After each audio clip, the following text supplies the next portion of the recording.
जब निरंतर भगवत चिंतन चालू होता है तो ये लीलाएं शुरू हो जाती हैं। कहीं कहीं प्रभु विराजमान, कहीं कोई लीला, कहीं कोई भाव, कहीं वो हर समय इसी में भूल जाता है। तभी तो देश शुद्धि का विस्मरण हो जाता है, पता नहीं कुछ रात दिवस का। पर इस स्थिति को प्राप्त करने के लिए जैसे सत्संग की महिमा ऐसे कुसंग की भी महिमा है।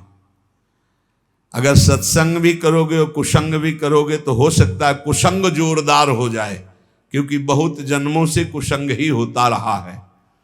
श्री नारायण भट्टाचार्य जी के वचन, अभक्त संगो देहोत्थो वाचिको मानसस्तथा त्रिविधोपि परित्याज्यो भक्ति कामनया बुधई कायिकः काय संबंधात् वचसा भाषणात्मकः अन्नादिनां मानसस्तु पारंपर्योर्ध दोषदः। यदि तुम भक्ति के इच्छुक हो, प्रेम के इच्छुक हो, भगवत दर्शन करना चाहते हो, तो अभक्तों का संग कभी भूल कर मत करना।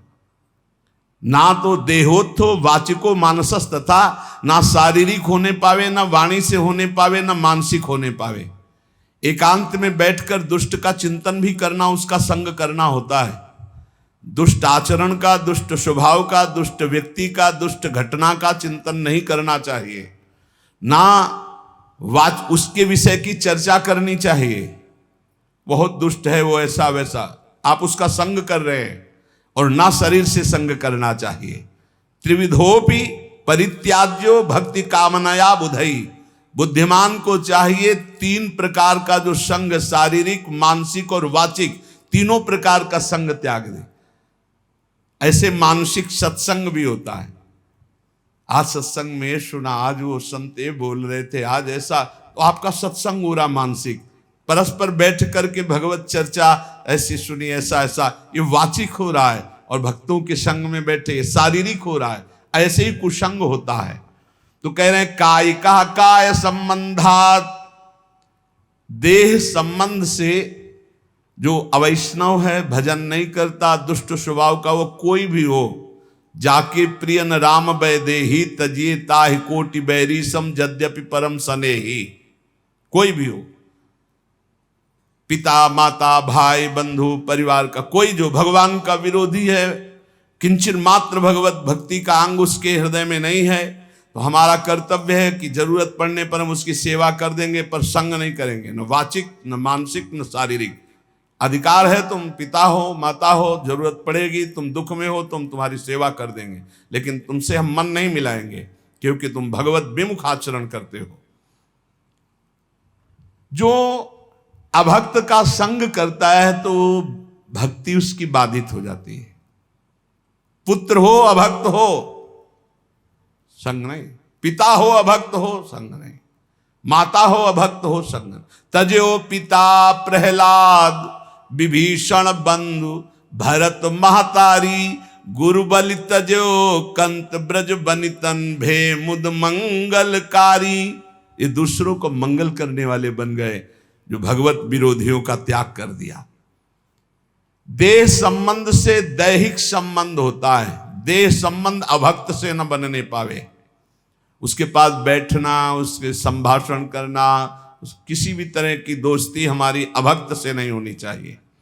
जो भगवत विमुख है बिल्कुल नहीं। भगवत विमुख अगर संग किया तो पक्का भक्ति में बाधा पड़ जाएगी, पक्का बाधा पड़ जाएगी। फिर वाचिक बातचीत करना उसके विषय की, वो है नहीं शरीर से पास, बहुत दुष्ट है, बहुत नीच है, ऐसा वैसा, उसका संग हो रहा है वाचिक, उसकी चर्चा भी नहीं करनी। और फिर मानसिक, मन से उसका चिंतन नहीं करना, और दूसरा मानसिक संग, अन्न दिया हुआ नहीं खाना, भोजन नहीं खाना, अभक्त का दिया हुआ भोजन नहीं पाना। जैसे राजा माधव सिंह ने जब विरोध किया रत्नावती का, तो कहा आज से मैं नियम लेती हूं, तुम्हारे द्वारा दिया हुआ एक कवल नहीं पाऊंगी, राजअन्न का त्याग करती हूं, क्योंकि तुम राजा हो और तुम भगवान के विरोधी हो, संतों के विरोधी हो, इसलिए आज से मैं त्याग करती हूं, न राजमहल में रहूंगी न तुम्हारा दिया हो। ऐसा परम पावन चरित्र है रत्नावती जी का कि ये तो केवल भगवान की ही सामर्थ्य को धारण करके ऐसा किया जा सकता है। अगर ये निर्वाह न कर पाए और शरीर से अभक्त का संग हो गया या वाचिक या अन्न आदि का, तो आपके भजन में फर्क पड़ जाएगा, आपकी भक्ति बाधित हो जाएगी। और हृदय में किसी जाति पक्ष का गर्व नहीं होना चाहिए भगवान की भक्ति में, कि मान लो आप उत्तम कुल के हो और कोई मध्यम या निकृष्ट, और आप उस वैष्णव के प्रति वो भाव रखें कि वो तो निकृष्ट कुल का, फिर तो आपका पतन हो जाएगा पक्का। इसलिए अभक्त का संग पतन करता है और जाति अभिमान ये पतन कर देता है।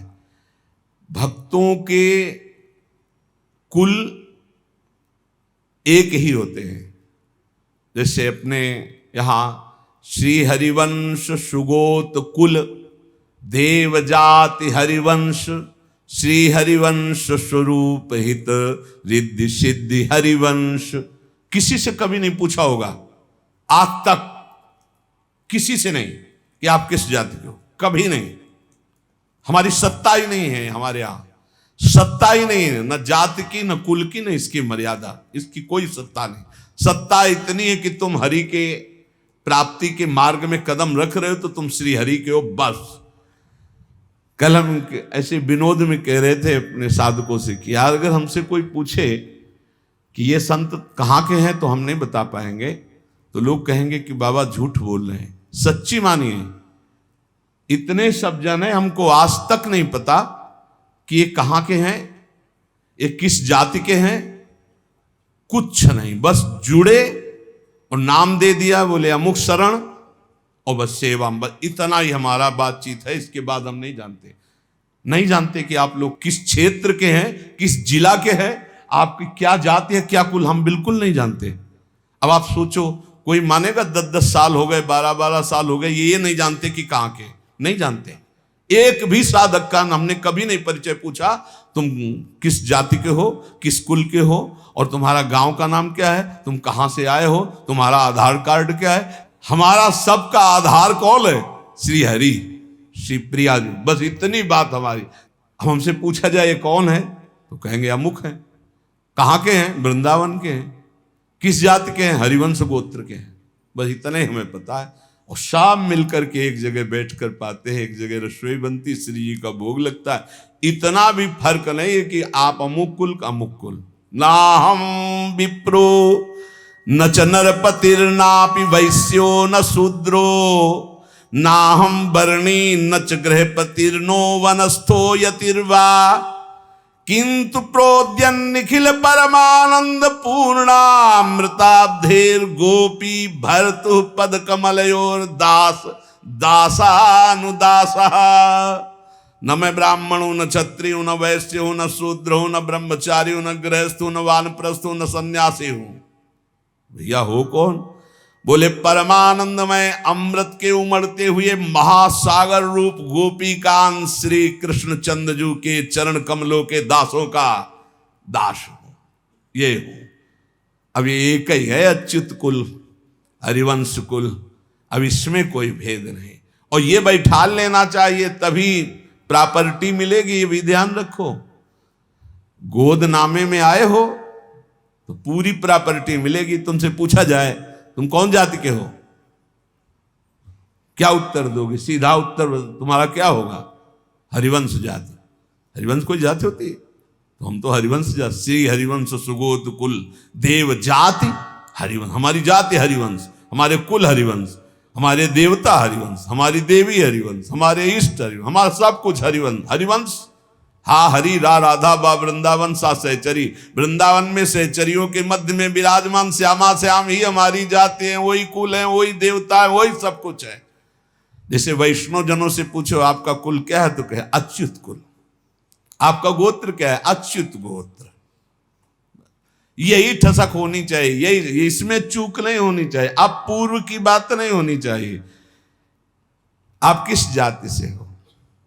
हम जिस जाति के श्यामा श्याम है उस जाति के हैं, पक्का बैठा होना चाहिए। कौन से कुल के हो? बोले हम तो अच्युत गोत्री हैं, हम तो हरिवंश गोत्री। वही होना चाहिए जो आपके टसक है, तभी प्रॉपर्टी मिलेगी। दंपति संपत्ति पाई है, हरिवंश प्रताप ही जानत है, हरिवंश प्रबोध प्रमाणत है, हरिवंश सुसर्वसु हैं तिनके, सुख संपत्ति दंपति जो जिनके। ए चूकना नहीं। ना हम विप्रो न च नरपतिर्नापि वैश्यो न शूद्रो ना हम वर्णी न च गह प्रतिर्नो वानस्थो यतिर्वा। न मैं ब्राह्मणो न क्षत्रियो न वैश्यो न शूद्र हूं, न मैं ब्रह्मचारी हूं, न गृहस्थो न वानप्रस्थो न सन्यासी हूं। कौन हो? बोले परमानंद अमृत प्रवाह करने वाले प्रभु श्री कृष्ण चंद्र के दासों का दास हूं। मैं श्री कृष्ण चंद्र के दास को दास हूं, दास दासो हम। जयति जयति कृष्ण प्रेम भक्ति यदंघ्रिम, निखिल निगम तत्वम गुणमाज्ञाय मुक्ति। भजति शरण कामा वैष्णवस्त्यज्यमाना, जपयज्जन तपस्या न्यास निष्ठाम विहाय। जय हो श्री कृष्ण की प्रेम लक्षणा भक्ति की जय हो। ये उसी को प्राप्त होती जो दास दासो हम है। सर्वोपरि उपलब्धि क्या है? श्री कृष्ण की प्रेम लक्षणा भक्ति।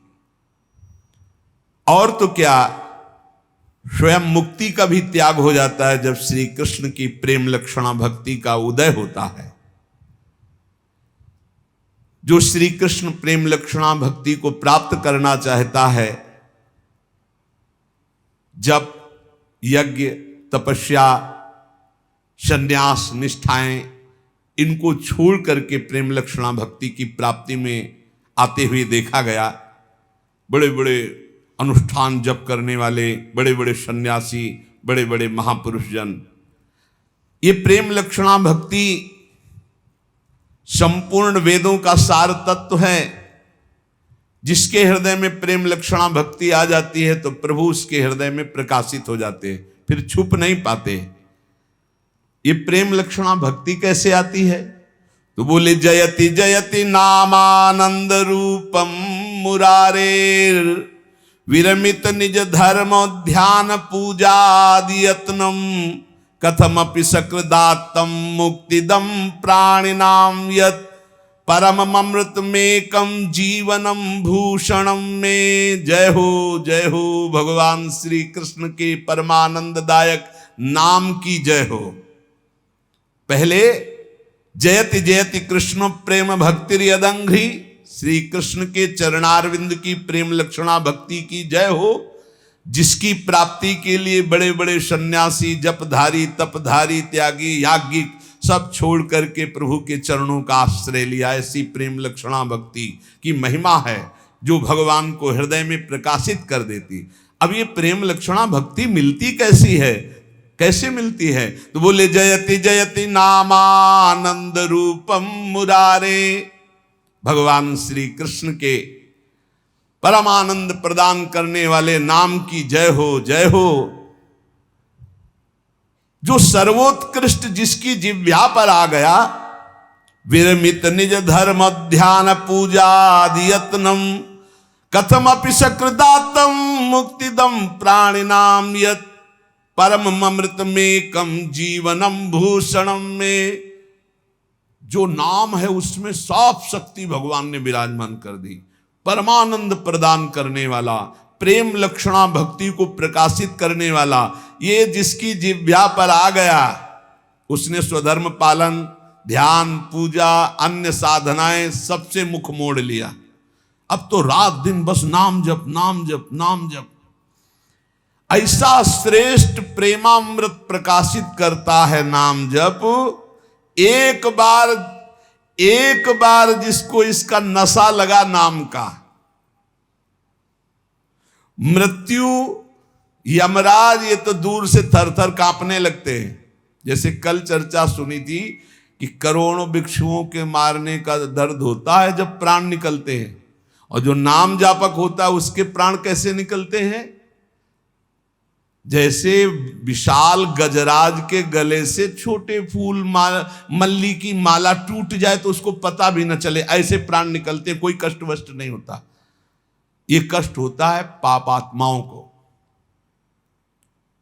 लेकिन जो भगवान का नाम जप करते हुए जीवन व्यतीत करते हैं, उनका शरीर कैसे छूटता है? जैसे पुराना कपड़ा छोड़कर नया कपड़ा आनंद पूर्वक पहना जाता है ना, कोई कष्ट नहीं।